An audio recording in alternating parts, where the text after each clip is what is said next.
ઋતુ ચાલુ થઈ ગઈ છે તો આજે બનાવશું આપણે ખજૂરના લાડુ. હવે આપણું ઘી ગરમ થઈ ગયું છે. આની અંદર બદામની કતરી કરી નાખી છે ઈ ગરમ કરી લેશું. આપણી બદામ થોડી થોડી શેકાઈ ગઈ છે. આમાં હવે કાજુ નાખી દઈશું, આમાં પિસ્તા નાખી દઈશું, મગજતરીની બી નાખી દઈશું. મગજતરીની બી તમે કોઈ પણ કરિયાણાની દુકાન જાઓ તો મળી રહી. આને ઘીમાં સારું શેકી લેશું. હવે આપણે 1 ચમચી ખખ નાખીશું.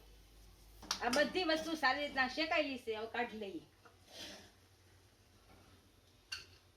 એક વાસણમાં બધું કાઢી લેશું. હવે આની અંદર 2 થી 3 ચમચી ઘી નાખશું. તો ખજૂરના 500 ગ્રામ લીધો છે અને આને ઠળિયા કાઢી લીધા છે. આ રીતના આને આમાં નાખી દઈશું. આપણે આને સારી રીતનો શેકી લઈશું. આમાં આપણો ખજૂર છે એ શેકા મળ્યો છે.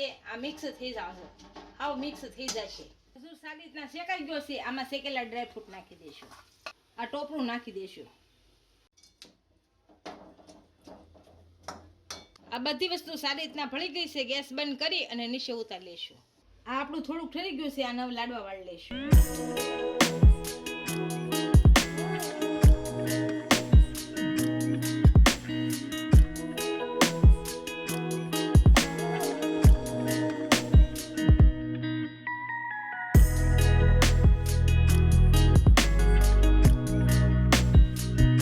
આખો વિડીયો જોવા માટે મમ્મીની રસોઈ યુટ્યુબ ચેનલને વિઝિટ કરો.